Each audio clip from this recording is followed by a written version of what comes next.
Hello friends, solve with एके में आपका स्वागत है। दोस्तों, कैसे हैं आप लोग। आज मैं फिर आपके लिए एक नया टॉपिक लेके आया हूँ इनकम टैक्स से रिलेटेड। दोस्तों, अगर आप नए हैं, अभी तक चैनल को सब्सक्राइब नहीं किए हैं, तो इस वीडियो के लास्ट में देखने के बाद अगर वीडियो समझ आए तो सब्सक्राइब करना। और चलते हैं टॉपिक की तरफ। इनकम टैक्स एक्ट सेक्शन 143(1) के तहत जो हमारे पास नोटिस आता है वो क्या है।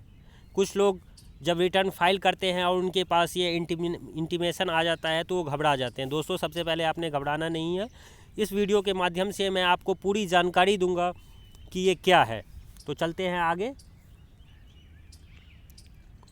सेक्शन 143(1) के तहत जो नोटिस इस बात की सूचना होती है कि जो आपने गणना कैलकुलेशन करके टैक्स जमा किया है वह इनकम टैक्स विभाग की ओर से की गई गणना से मिलान करता है या नहीं। अगर आपकी गणना और टैक्स विभाग की टैक्स गणना के बीच में अंतर हो तो यह भी बताया जाता है कि आपको कितना टैक्स और देना चाहिए था। एक्चुअली जब ये होता है, आप साल में इनकम टैक्स रिटर्न फाइल करते हो, फाइल करने टाइम में जो आप टैक्स जमा करवाते हो उस टाइम अगर आपको कुछ भी कैलकुलेशन में मिस्टेक के वजह से या इंटरेस्ट कैलकुलेशन लेट पेनल्टी के वजह से जो कुछ आप डिफरेंस अमाउंट कम जमा करवाते हो तो उसी के तहत यह आपके पास इंटीमेशन आता है कि आपको कितना और टैक्स जमा करवाना था।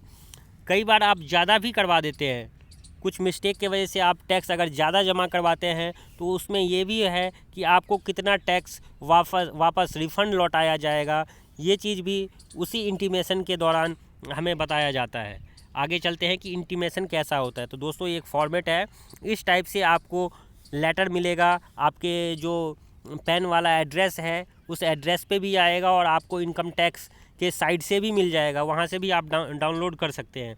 जब आप एक्चुअली होता ये है कि जब आप कंप्यूटर से जांच प्रत्येक रिटर्न की होती है, जब आप आईटीआर फाइल करते हो तो इनकम टैक्स डिपार्टमेंट में सारे आईटीआर की जांच की जाती है। दरअसल आपका जो इनकम टैक्स रिटर्न होता है उसमें अपनी साल भर की कमाई, इनकम और उन पर बने टैक्स का विवरण देते हैं।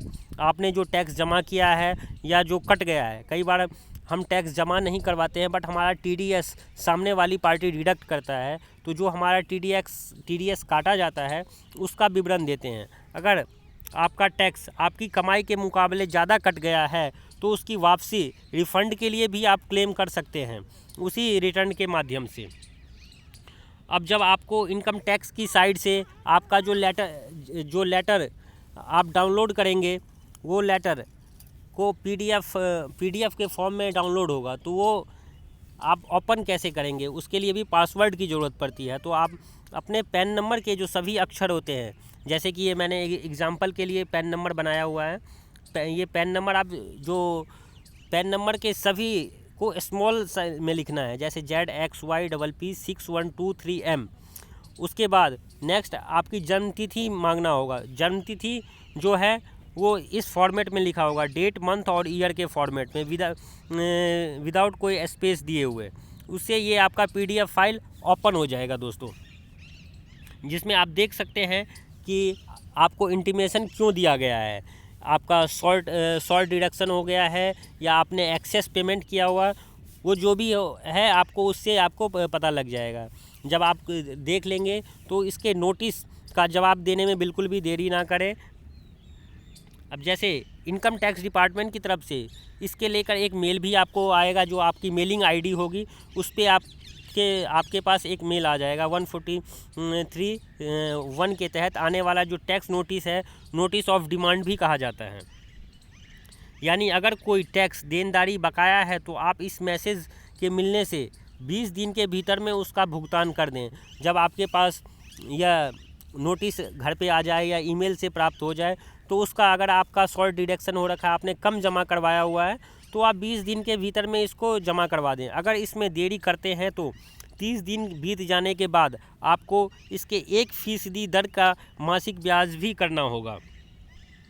जो आपके पास मेल आ गया और आप उसको इग्नोर नहीं कर सकते हैं। अगर आपने शॉर्ट डिडक्शन कर रखा है तो आप उसको 20 दिन के भीतर में आप इनकम टैक्स के साइट पे जाके जो डिमांड ड्राफ्ट है उसको डाउनलोड करके उसको पेमेंट कर देंगे तो वो अपने आप सेटल हो जाएगा।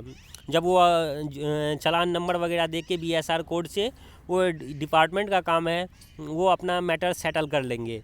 और इसमें बिल्कुल भी देरी ना करें, नहीं तो इसका आपको 30 दिन के बाद ब्याज लगना स्टार्ट हो जाएगा। इसमें घबराने वाली कोई बात नहीं है। ये लगभग सभी को जब भी ITR प्रोसेस होता है तो नोटिस आता ही आता है, मतलब कि आपने शॉर्ट डिडक्शन कर रखा है या आपने ज़्यादा जमा करवा दिया है, तो इसके लिए घबराने की कोई बात नहीं है। वो जब कंप्यूटर द्वारा जांच किया जाता है तो ये इंटीमेशन आता है पैन नंबर पे, उसके लिए कोई डरने की बात नहीं है। अगर आपने शॉर्ट डिडक्शन हो रखा है, कम जमा करवाया है, तो आप टाइमली जमा करवा दें। और दोस्तों ऐसे ही हमारे साथ बने रहिए। मैं नेक्स्ट वीडियो में आपको बताऊंगा कि अगर कई बार होता है कि हम जमा करवा देते हैं, हमारे डिमांड ड्राफ्ट डाउनलोड किया और उसको जाके जमा करवा दिया, फिर भी हमारे पैन नंबर पे अभी भी डिमांड शो हो रहा है, तो उसमें हम डिपार्टमेंट को लेटर कैसे लिखेंगे, मैं नेक्स्ट वीडियो में आपको ये बताऊंगा। अगर वीडियो समझ लगे तो लाइक एंड सब्सक्राइब ज़रूर करना, उससे मुझे पता लगेगा कि जो चीज़ मैं आपको समझाने की कोशिश कर रहा हूँ वो आपको समझ में आ रही है। तो दोस्तों ऐसे ही हमारे साथ बने रहिए। Thank you, bye bye, take care.